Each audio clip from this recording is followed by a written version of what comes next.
Bienvenue dans Une semaine en Afrique. Le Rwanda est accusé notamment par Human Rights Watch de soutenir les soldats mutins du général Takanda dans l'est de la République démocratique du Congo. Kigali dément toute implication. À quoi sert la CEDEAO, la communauté économique des États de l'Afrique de l'Ouest, en première ligne dans la crise malienne? Et puis nous irons au Mozambique où se sont installés des Portugais qui fuient la crise économique entre espoir et déception. On vous l'annonçait déjà il y a quelques semaines, les combats ont repris dans l'est de la République démocratique du Congo, une région riche en minerais où les forces gouvernementales affrontent notamment des soldats mutins dirigés par le général Takanda qui est recherché depuis 2006 par la Cour pénale internationale. 100 000 personnes ont fui les combats ces 2 derniers mois. Selon Human Rights Watch, le Rwanda voisin soutiendrait cette rébellion. Kigali dément toute implication. Ils arrivent par milliers dans ce camp de réfugiés, surtout des femmes et des enfants qui fuient la République démocratique du Congo.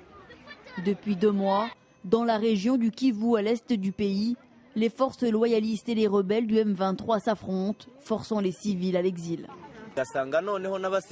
Nous sommes harcelés par les militaires. Ils nous disent que nous sommes rwandais et que nous devons rentrer chez nous.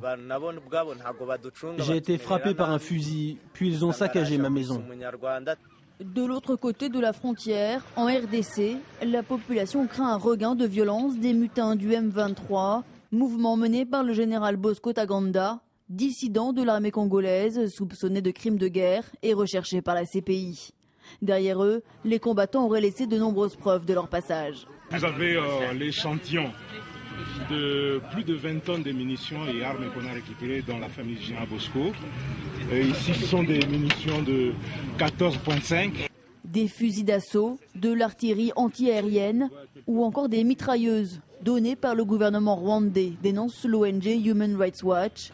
Kigali aurait même fourni au général Takanda 200 à 300 recrues rwandaises. Les personnes que nous avons pu interviewer, qui ont fait défection, qui ont réussi à s'enfuir, témoignent que des civils ont été pris, des enfants ont été pris dans des villages, sur des marchés et ont été recrutés de force finalement pour être ensuite soi-disant pris dans l'armée rwandaise et en fait ils ont été contre leur gré et sans que le savoir au début été expédiés au Congo, livrés par des militaires rwandais aux forces de Bosco Ntaganda.